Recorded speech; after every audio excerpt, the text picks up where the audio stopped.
अस्सलामु अलैकुम और आदाब।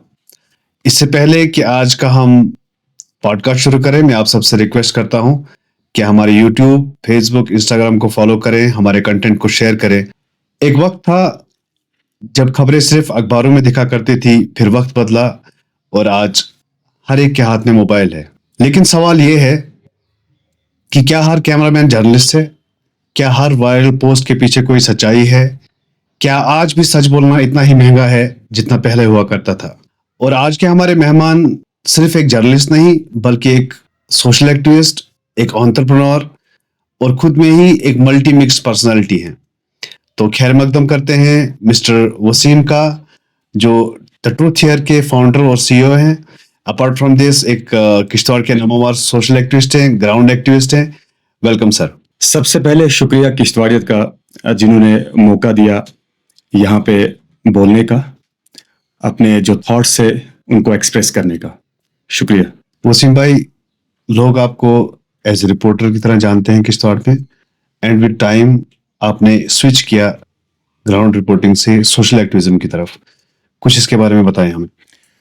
देखिए, जिस तरीके से आपका सवाल रहा कि जर्नलिज्म से आपने स्विच जो किया पॉलिटिक्स में आ गए, मुझे लगता है कि जितने भी जहां कहीं पे भी जो पॉलिटिकल एम्बिशन रखते हैं, जिनको सियासत में आना होता है, उनका अपना अपना एक रास्ता होता है आने का। आना तो बहुत सारे लोग चाहते हैं, बहुत सारे लोग ऐसे हैं जो यूथ की अगर बात करें, नौजवानों की अगर बात करें, वो आना चाहते हैं। और हर एक का अलग अलग रास्ता है सियासत में, पॉलिटिक्स में एंटर होने का। फर्क बस ये है, मैं पिछले 10-12 सालों से जर्नलिज्म की सहाफत के काम से जुड़ा था। रिसेंटली मैं ये कहूंगा कि लगभग 1 साल से मैंने जर्नलिज्म को खैरबाद किया है, और अभी मैंने कोई पॉलिटिकल पार्टी ज्वाइन नहीं किया है, लेकिन सोशल एक्टिविस्ट का काम मेरा जारी है।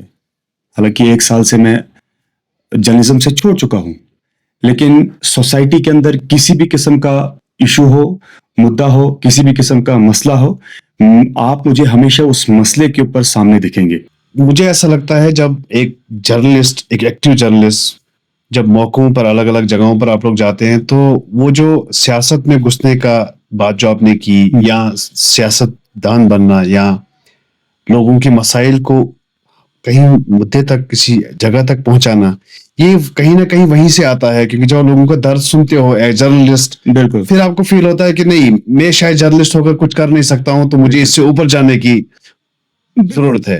देखिए, बहुत सारे मसलो मसाइल्स आप जब उनको फेस करते हैं, देखते हैं, और गहराई तक यानी कि तह तक जाते हैं, और आपको पता चलता है, किसी भी मसले को खंगालने के बाद, तह तक जाने के बाद, आपको जब ये चीज पता चलता है कि आगे सामने सुनने वाला कोई नहीं है, आप अपने एफर्ट्स लगाते हैं, आप अपना बेस्ट देते हैं, पूरी मेहनत लगन के साथ एक कहानी के पीछे लगते हैं आप, और उस कहानी को पूरी तरीके से खंगालने के बाद उसको आप पेश करते हैं, प्रेजेंट करते हैं लोगों को सच्चाई दिखाने की। सच्चाई दिखाने के बाद भी जो अथॉरिटीज हैं, जो बड़े बड़े पॉलिटिशियंस हैं, अगर उनको कोई फर्क नहीं पड़ता इस चीज से, और जो वो खुद करना चाहते हैं वो करते हैं, जो हम दिखाना चाहते हैं उससे कोई फर्क नहीं पड़ता है, तो शायद ये भी एक बहुत बड़ी वजह है कि आप खुद उस चीज को बदलना चाहते हैं। सिस्टम में तो खराबी है, और आप उस निजाम को, उस सिस्टम को बदल नहीं सकते हैं जब तक ना आप उस सिस्टम का खुद हिस्सा बनेंगे।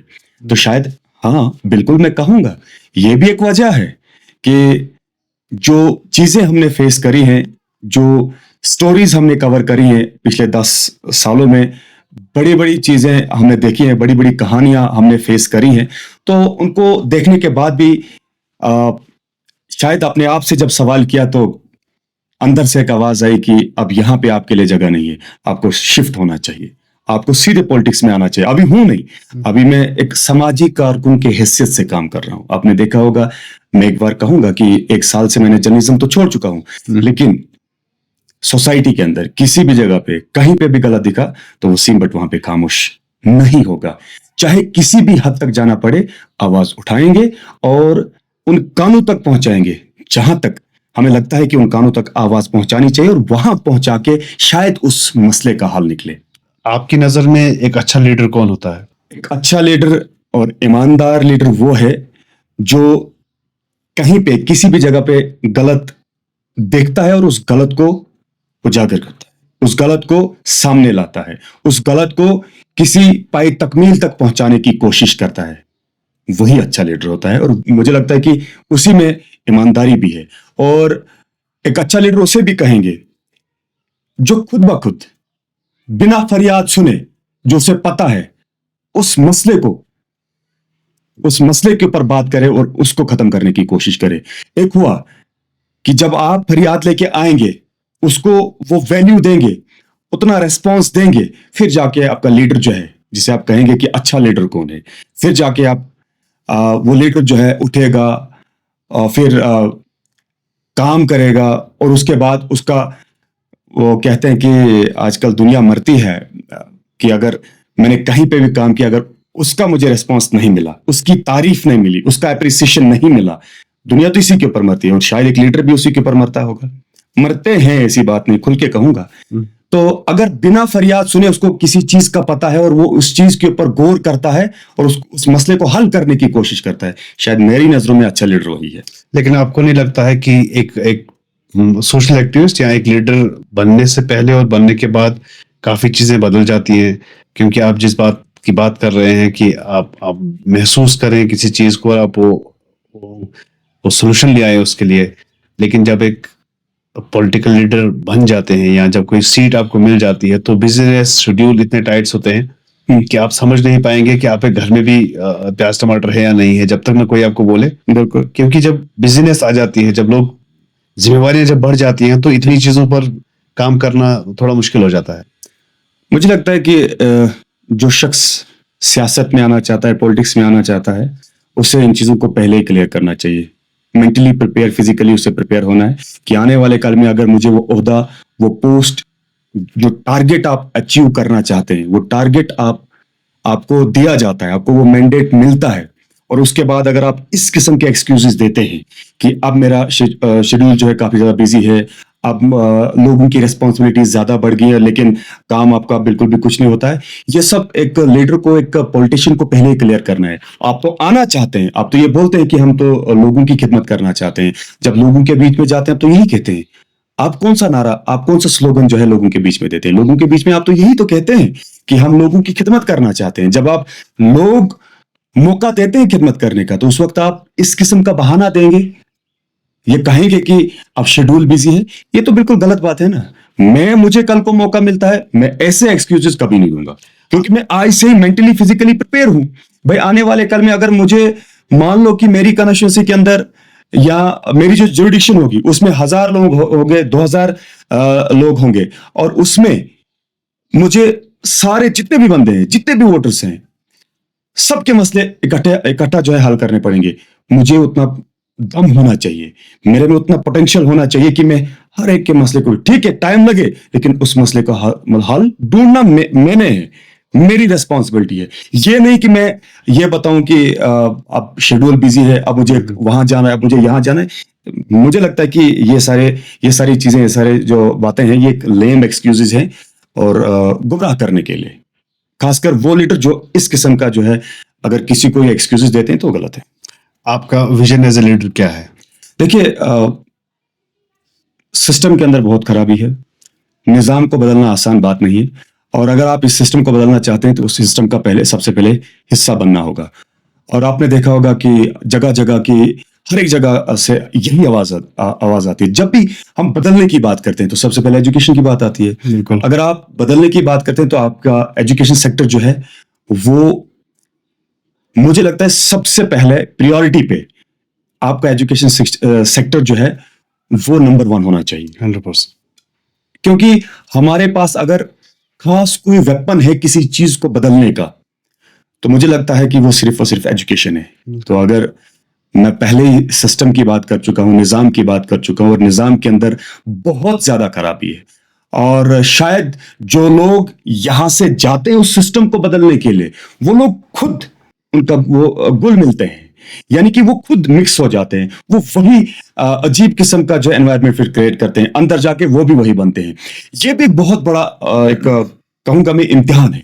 ये भी एक टेस्ट है एक लीडर के लिए, जो खास करके जो नए लीडर हैं, अगर वो निजाम को बदलने की बात करते हैं, विजन की बात करते हैं, आने वाले कल में जो नस्लों की बात करते हैं, आने वाले कल में जो नए यूथ है, नई पीढ़ी जो आने वाली है, उनको बदलने की बात करते हैं, तो सबसे पहले आपको सिस्टम का हिस्सा बनना होगा, और हिस्सा बनने के बाद आपको फोकस्ड रहना है, भटकना नहीं है।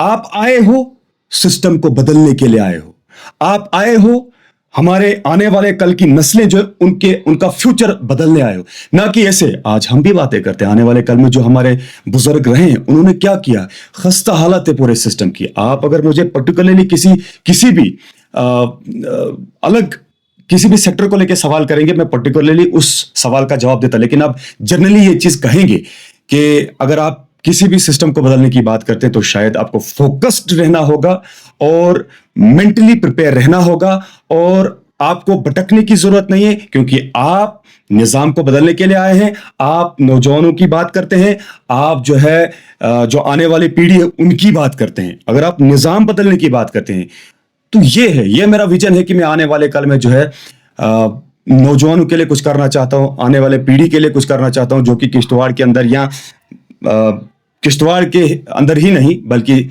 हर एक जगह पे सिस्टम के अंदर जो खराबी है वो इतना ज्यादा खराब है कि नौजवानों को भी अब सामने आना चाहिए, उनको हर एक इश्यूज के ऊपर बात करनी चाहिए। और शायद विजन तो तकरीबन आजकल हर एक यही चाहता है कि सिस्टम में जो खराबी है उस खराबी को बाहर निकालने के लिए बदलना तो बेहद ज्यादा जरूरी है। वसीम भाई, if we talk about traditional politics और करंट जो इसको जेंजी पॉलिटिक्स चल रही है, ट्रेडिशनल पॉलिटिक्स में भी यही बातें बताई जाती थी, रोटी कपड़ा मकान, पानी नहीं है, बिजली नहीं है, रोड नहीं है। आज आप जेंजी को रिप्रेजेंट कर रहे हैं, आप नई मूवमेंट को दिखा रहे हैं, आप एक नई सोच रख रहे हैं। मुद्दे आज भी शायद आप वही बात कर रहे हैं। अगर हम पर्टिकुलर किसी इशू को हाईलाइट करने की या किसी इश्यू को रेक्टिफाई करने के लिए जो अपने दिमाग में रखा हो कि देखिए, if you start your politics you need to start from the zero. आप सीएम से होते हुए एमएलए होते हुए तो नहीं आएंगे, आप नीचे से ऊपर के लिए जाएंगे। तो जब आपको ऊपर वाला पहली कुर्सी देगा तो पहले ऐसे कौन से काम होंगे जो पहले नहीं हुए हैं और आप वो करवाना चाहते हैं? इंशाल्लाह देखिए, दो किस्म की पॉलिटिक्स अब जेंजी तो नहीं चाहती है। जेंजी सामने आए तो जाहिर सी बात है बदलाव तो दिखेगा, बिल्कुल चेंज तो दिखेगा।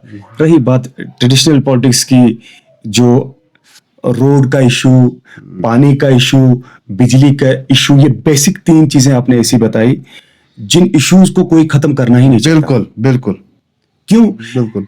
एक लीडर के पास, एक पॉलिटिशियन के पास जब ये बेसिक तीन मुद्दे खत्म हो जाएंगे उसके पास कोई इशू नहीं रहेगा। बिल्कुल। उसके पास कोई मुद्दा नहीं रहेगा। किस मुद्दे के ऊपर फिर वो बात करेगा? बेशक। बाकी लोग जानते हैं कि हमें किस इशू के ऊपर किस तरीके से काम करना चाहिए, लेकिन जहां तक ये तीन इश्यूज की बात रही, मुझे बताइए, मैं आपसे भी ये सवाल करना चाहता हूं, मेरे मन में ये सवाल है जो मैं भी चिल्ला चिल्ला के सबको कहना चाहता हूं कि अगर ये तीन इशू खत्म हुए तो मुझे बताइए एक बड़ा लीडर कहां जाएगा, किसकी बात करेगा, फिर कहां जाएगा? जरा आप खुद सोचिए ना कि कौन से इश्यूज लेके फिर वो लोगों के बीच में जाएगा और लोगों को इंप्रेस करेगा कि भाई मैं इस इशू के ऊपर बात करता हूं, और अगर आप मुझे इस इशू के ऊपर वोट देते हैं, मुझे वो पोस्ट मिलेगी, मैं जाहिर से तौर पर मैं फिर इस इशू को पूरी तरीके से खत्म करने की कोशिश करूंगा। ये अफसोस है, और ये सिर्फ वसीम भट्ट को अफसोस नहीं है, ये हर एक उस समझदार इंसान को अफसोस है जिसको ये चीज समझ आता है कि ये बेसिक तीन इशू जो कभी भी खत्म नहीं होंगे। रोड की हालत खस्ता है, बिजली के लिए तो आपको पता है एक मूवमेंट भी शुरू की गई थी, पानी का इशू है, पानी का इशू अगर चाहते तो कब का खत्म होता, लेकिन खत्म हो जाएगा तो दुकानें बंद हो जाएगी, सियासत तो फिर नहीं चलेगी, तो उनका रुतबा खत्म हो जाएगा, उनका एटीट्यूड खत्म हो जाएगा, उनका जो लोगों से रेस्पॉन्स मिलता है, जो अटेंशन उनको मिलती है, जिसके वो भूखे होते हैं, वो खत्म हो जाएगा। तो बस सी बात है कि ये तीन मुद्दे जिस शख्स को, जिस लीडर को, जो नया हो पुराना हो, अगर इन तीन मुद्दों के ऊपर अगर एक ही मुद्दा भी खत्म हो जाता है तो भी बड़ी सारी मुश्किलातें आएंगी। लेकिन कोशिश तो हमारी भी है। आपने बड़ी सारी मिसालें किश्तवाड़ के अंदर देखी होंगी। क्या किया जाता है, क्या किया जाता है किश्तवाड़ के अंदर? मजाक किया जाता है किश्तवाड़ के लोगों के साथ, मजाक किया जाता है जम्मू कश्मीर की आवाम के साथ। हम लोगों को समझ नहीं आ रहा है, और हम लोग अगर जानबूझ के खामोश बैठे तो मैं समझता हूं कि फिर बेवकूफ कौन लोग हैं। और हम लोग उस बंदे को ज्यादा वैल्यू देते हैं जो बंदा स्टेज पे जाके झूठ बोलता है, और हम लोग तालियां बजाते हैं और ये कहते हैं देखिए ये लीडर है, और वो कौन सी बातें कर रहा है, किस किस्म की बातें कर रहा है, किस इश्यूज के ऊपर बात कर रहा है, किस मुद्दे को लेके वो बात कर, वो नहीं, बस चीखा चिल्लाया, बस वही चाहिए। शॉर्टकट कहीं पे भी कामयाब नहीं है। अगर आप शॉर्टकट चाहते हैं तो वो शॉर्टकट आपका इतना लॉन्ग कट बन जाता है कि आपको अपनी मंजिल तक पहुंचना बहुत ज्यादा मुश्किल हो जाता है। बिल्कुल। तो मेरी ये कोशिश रहेगी, अगर मुझे मौका मिलता है तो बेसिक 3 मुद्दे जो है, सारे तो खत्म नहीं कर सकते हैं, लेकिन कोशिश करेंगे उनको कम करने की। वसीम भाई, इसी बात को कंटिन्यू करते हुए, जो मुहिम बिजली के लिए, फ्री बिजली के लिए चलाई गई थी, वो कुछ देर के बाद रुक गई, उसके बारे में कुछ बताएं। देखिए, मिशन फ्री बिजली मुहिम जो चली थी वो बहुत एक अच्छी मुहिम थी। एक नॉन पॉलिटिकल एक ऐसा प्लेटफॉर्म तैयार किया गया था, ये सोच के कि इसमें हर एक इंसान जो है इस प्लेटफॉर्म के साथ जुड़े। क्योंकि आपने देखा होगा, आपने ये चीज़ तो नोट किया होगा कि कोई भी ऐसा शख्स नहीं है जिस शख्स की एफिलिएशन किसी पॉलिटिकल पार्टी के साथ नहीं है। आप भी मानते हैं, मैं भी मानता हूं, और सब लोग मानते हैं।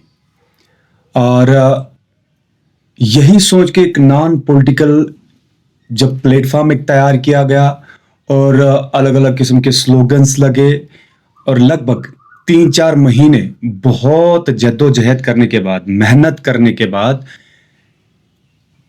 लोग कुछ जुड़े और ज्यादा नहीं जुड़े, कुछ लोग जुड़े, ज्यादा लोग नहीं जुड़े। अब इसके पीछे की वजह तो सिंपल यही है कि जो एक इंसान को एफिलिएशन पॉलिटिकल पार्टी के साथ होती है, वो एक कनेक्शन कहीं ना कहीं उसे रोकता है उस प्लेटफॉर्म के साथ जुड़ने के लिए। वो इसलिए कि उसके अपने बनाए हुए कनेक्शन जो अपने बॉस के साथ होते हैं, किसी भी बड़े पॉलिटिकल लीडर के साथ होते हैं, तो वो कनेक्शन वो तोड़ना नहीं चाहता था। मैं यहां पे लोगों के ऊपर ये एलिगेशंस नहीं लगाता हूं, लोगों के ऊपर इल्जाम आयद नहीं करता हूं। हालात कुछ वैसी है कि लोग भी मजबूर हैं। प्लेटफॉर्म तो अच्छा था, और मुझे बताइए, ये जो मूवमेंट है या जो मूवमेंट थी, मिशन फ्री बिजली मूवमेंट जो था, क्या ये अकेले वसीम भट्ट के लिए था? नहीं।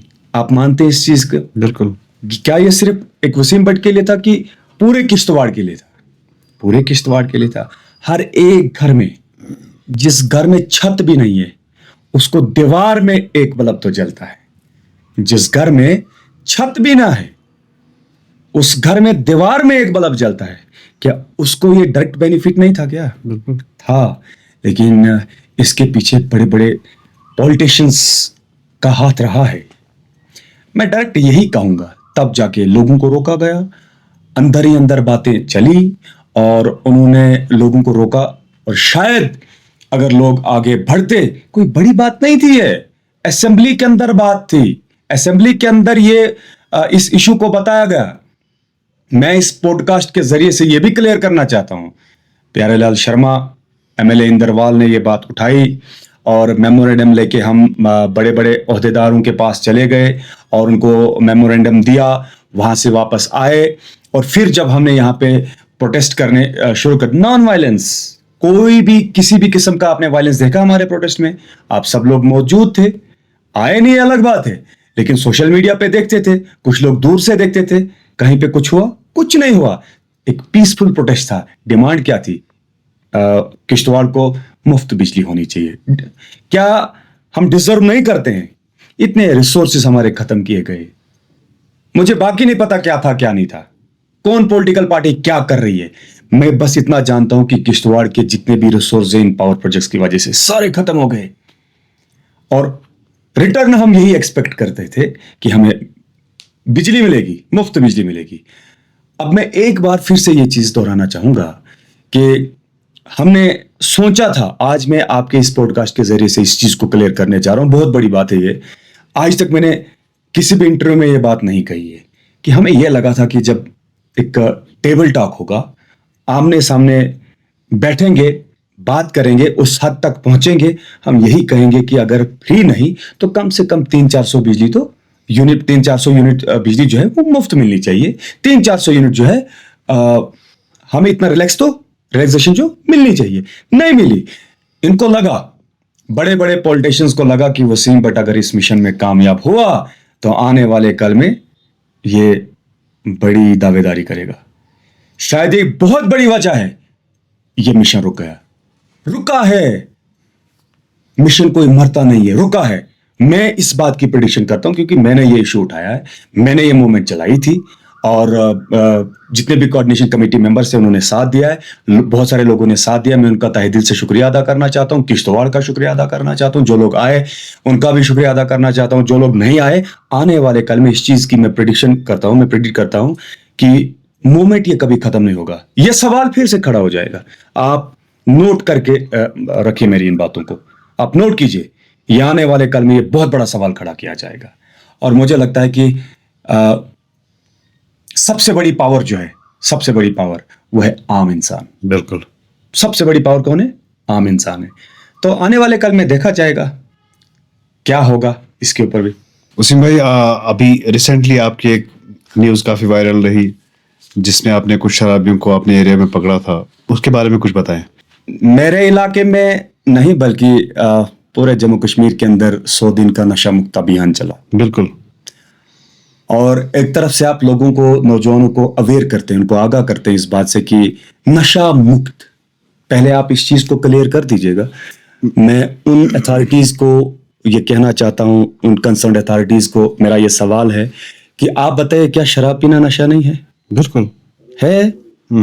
अगर शराब पीना नशा है तो कहां से ये नशा मुक्त अभियान चला? 100 दिन का। एलजी साहब यहाँ पे आए थे और ताज्जुब की बात तो यहाँ पे उस दिन रिबन भी काटा गया। हमें तो लगा था कि यहाँ पे अब किश्तवाड़ का जो हाईवे है, रोड है, वो भी ठीक किया जाएगा, लेकिन अफसोस की बात यह है कि वो तो एलजी साहब के लिए किया गया था। हमें जो है एलजी साहब के साथ कुछ नहीं है, हमें रेस्पेक्ट करनी चाहिए। लेकिन अफसोस की बात यह है कि 100 दिन का अभियान चला के, आपने देखा होगा पैदल मार्च किया गया। तो मेरा जिस तरीके से आप मुझे सवाल करते हैं, मैं भी इस प्लेटफॉर्म के जरिए से एलजी साहब को यह सवाल खड़ा करना चाहता हूं। एक चीज को आप क्लियर कीजिए, और करना भी होगा लोगों के बीच में। आप तो 24 घंटे लोगों के बीच में जाते हैं और 100 दिन का नशा मुक्त अभियान चला, जिसमें एलजी साहब हर एक डिस्ट्रिक्ट में जाके शहर के अंदर दौरा करते हैं, रैली जो निकलती है, मार्च जो होता है। इतना ही नहीं, स्कूली बच्चों को लाया जाता है और बड़े सारे लोग वहाँ पे आते हैं और उस मार्च के ज़रिए से लोगों को अवेयर करते हैं कि नशा बिल्कुल भी सही नहीं है। नशा मुक्त अभियान, अपने ये जो लफ्ज़ हम दोहराते हैं, ये अपने आप में खुद से ये कहते हैं कि हम क्या हैं। ठीक है ना? अब मुझे बताए, क्या एलजी साहब को ये चीज़ क्लियर नहीं करनी है कि शराब भी नशा है? बिल्कुल कर देना इस बात को क्लियर। इस बात को भी क्लियर करना था लोगों के बीच में। तो आप जाते हैं, जाइए लोगों के बीच में, बताइए कि शराब भी एक नशा है। और अगर आप शराब पी के घर जाते हैं तो घर वीरान हो जाते हैं। माताएं, बहनें, बुजुर्ग लोग घर में परेशान होते हैं। न जाने कितने घर उजड़ गए शराब से। और अब शराब को लीगल है, और जो चीज़ लीगल है हम उसे कुछ नहीं कर सकते हैं। लेकिन एलजी साहब, आपको ये चीज क्लियर करनी होगी, क्योंकि ये जो नशा मुक्त अभियान आपकी तरफ से 100 दिन का चला, सारे लोग आपको फोकस करके देखते हैं कि एलजी साहब क्या कहने जा रहे हैं, किस किस्म की बातें नशा मुक्त अभियान के इस प्रोग्राम में होंगी। तो क्लियर कीजिए। मेरा भी ये सही सवाल है कि भाई साहब, क्या शराब नशा नहीं है? और अगर नशा है तो इसे रोकते क्यों नहीं है आप? आप तो इजाजत देते हैं, लाइसेंस देते हैं, जगह जगह पे, सोसाइटी के अंदर, हाईवेज के ऊपर बड़ी बड़ी वाइन शॉप ओपन करने की। किसी ने करोड़ रुपया 2 करोड़ रुपया खर्चा किया, वो क्या एहसान करते हैं किसी के ऊपर? हम जिम्मेवारी लेंगे? कोई करोड़पति है और वो शराब की दुकान खोलता है सोसाइटी के अंदर, और वहां के नौजवानों का, वहां की जो माताएं बहनें, उनका माहौल खराब करते हैं आप। लेकिन एलजी साहब किसी को पीने का लाइसेंस तो नहीं दे रहे ना जनाब, तो फिर क्या, कोई जो चिट्टा करता है जी साहब, वो उनको इजाजत देते हैं? कोई ड्रग्स करता है तो कौन उनको इजाजत देता है? जरा ये भी तो बताइए, क्या कोई नशा जो करता है उसे कोई इजाजत देता है? क्या वो मेरे कहने पे आपको नशा करना होगा, आप मेरे कहने पे नशा करेंगे? मैं आपको कहूं कि शराब के ठेके पे जाइए, आप वाइन शॉप पे जाए, शराब लाए, तो फिर जाके आप पिएंगे? अगर आप एडिक्टेड हैं, अगर आप शराब पीते हैं, आपको शराब की लत लग चुकी है, तो आप किसी की नहीं सुनेंगे। आप जाएंगे जहां पे नजदीक होगा, वहां पे शराब पीने जाएंगे आप, तो बेहतर होगा। ज्यादा इसको एग्जॉजरेट नहीं करना है। शॉर्टकट में यही कहेंगे कि शराब भी एक नशा है, हम मानते हैं। शराब भी एक नशा है, हम मानते हैं। अगर आप नहीं मानते हैं, आपको क्लियर करना होगा, तो 100 दिन का नशा मुक्त अभियान किस बात का? मेरा यह सवाल है आपके पॉडकास्ट के जरिए से, इस प्लेटफॉर्म के जरिए से, उस अथॉरिटी को, नशा मुक्त अभियान जिन लोगों ने चलाया, आप मानिए कि शराब भी एक नशा है, या तो मेरा सवाल है, क्लियर कीजिए आप, क्या शराब नशा है या नहीं है? बस मैं तो ये कहना चाहता हूं। सर। अगर हम लूप होल्स की बात करें या कमियों की बात करें, तो हॉस्पिटल है जिसकी आपने अभी बात की, रिबन्स की हैं, एजुकेशन डिपार्टमेंट है, बिजली का महकमा है, हर जगह कुछ ना कुछ कमी रहती है। लेकिन इसके साथ साथ मैं आपको ये भी बताता चलूं कि किश्तवाड़ टॉप 10 कैटेगरीज में आता है हाइड्रो प्रोजेक्ट्स में। किश्तवाड़ में टॉप 10 में आता है या नंबर 1 पे आता है? टॉप 10 में ही नंबर 1 आता है सर। टॉप 10 में नंबर 1 आता है? नंबर 1 आए, नंबर 2 आए, नंबर 3 आए, टॉप 10 की कैटेगरीज में आता है। ठीक। We have a hub for tourism. Dakshin Marwah Kishtwar में आता है, सिंथन आलू फार्म किश्तवाड़ में आता है, मुगल मैदान किश्तवाड़ में आता है, बिमलनाग किश्तवाड़ में आता है, बॉर्डर किश्तवाड़ में आता है, सैफायर किश्तवाड़, सैफरान किश्तवाड़। हजारों ऐसी चीज हैं जिनको हम पब्लिसिटी दे सकते हैं, जिनको हम मीडिया के चेहरों में ला सकते हैं और लोगों को अट्रैक्ट कर सकते हैं हमारी तरफ आने को। लेकिन अगर आप YouTube पर, Facebook पर, Google पर सिर्फ किश्तवाड़ लिखेंगे तो आपको सिर्फ प्रॉब्लम्स दिखेंगी। आप बहुत देर जर्नलिज्म का हिस्सा भी रहे हैं, अब आप एक्टिव लीडरशिप की तरफ जा रहे हैं, आप इस पर क्या कहना चाहेंगे? देखिए, जहां तक बात रही टूरिज्म की, अब मैं एक्टिव पॉलिटिक्स में जा रहा हूं, और टूरिज्म जो है मेजर सोर्स है किश्तवाड़ के अंदर भी इकोनॉमिक लेवल बढ़ाने का। बिल्कुल है कि नहीं है? अनएम्प्लॉयमेंट दूर आप कर। देखिए, अगर थोड़ा सा कंपेयर करने की कोशिश करेंगे, कश्मीर में जिस, आप सोनमर्ग का नाम लें, आप पहलगाम बताएं, गुलमर्ग का नाम लें, वहां है क्या? एक सर, आप इतना दूर क्यों जा रहे हैं? आप जो नंबर 1 टूरिज्म स्पॉट इंडिया का हिमाचल है, आप हिमाचल जाइए और मुझे बताइए डोडा किश्तवाड़ में क्या फर्क है? मैं वहीं पे जाना चाहता हूँ, मैं वहीं पे जाना चाहता हूँ। अगर हम खासतौर पर किश्तवाड़ की बात करें, फिलहाल तो किश्तवाड़ से बाहर नहीं निकाल सकते, जाने को तो कहीं भी जा सकते हैं, लेकिन किश्तवाड़ की बात करें, किश्तवाड़ टूरिज्म जो आपने बड़े सारे जगहों के नाम लिए, जो अच्छे अच्छे स्पॉट्स हैं, और लोकल लोग तो जाते हैं लेकिन टूरिस्ट नहीं आता है। मैं कंपेयर करना चाहता हूं कम वक्त में, कश्मीर में जहां कहीं भी आप जाते हैं, आपको वहां स्पेशल क्या दिखता है? पहाड़ी है, बिल्कुल। गुलमर्ग क्या है? पहाड़ी, एक मैदान है, बिल्कुल। मैदान है, नहीं है? बिल्कुल। आप बिमलनाग की बात करते हैं, टॉप पे पहुंच के वहां पे क्या है? टॉप पे पहुंच के वहां भी मैदान है। यहां आप दक्षिण मड़वा वर्डवन की बात करते हैं, आप वर्डवन में 1-2 वीडियोस रिसेंटली मैंने देखी कि टूरिस्ट वहां पे आए, वो वाया अनंतनाग से आते हैं, बिल्कुल है, तो वो मड़वा वर्डवन दक्षिण is the part of district Kishtwar, बिल्कुल। जाते वो अनंतनाग से हैं, अनंतनाग से टूरिस्ट आता है, किश्तवाड़ से क्यों नहीं आता है? तो ये ठीक है, आने वाले कल में मैं एक्टिव पॉलिटिक्स में आता हूं, मेरे तक होगा तो मैं टूरिस्ट को लाता हूं। अब सवाल कीजिए उन लोगों को जो लोग बड़े बड़े स्टेज पे जाके ये कहते हैं कि किश्तवाड़ में जो है अच्छी अच्छी जगह है, पिकनिक स्पॉट्स हैं, टूरिज्म हब बन सकता है। बनता क्यों नहीं है भाई? क्या कर रहे हो आप? खामोश बैठे हैं, आप सिर्फ बातें करते हैं, प्रैक्टिकली अपने आइडियाज को एग्जीक्यूट क्यों नहीं करते हैं आप? हम भी तो इसी बात का इंतजार कर रहे हैं।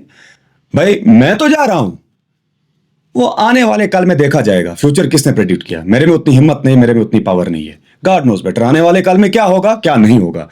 लेकिन जो करंट टाइम में जिनके पास पावर है, जिनके हाथों में किश्तवाड़ है, वो क्या सोए हैं? उनको इस बात का पता नहीं चलता है कि भाई किश्तवाड़ के अंदर भी टूरिस्ट आ सकता है। मेरा यह मानना है यह सब डेलिब्रेटली किया जाता है। यहां पे टूरिस्ट जो है आते, लेकिन उनको मौका नहीं मिलता है।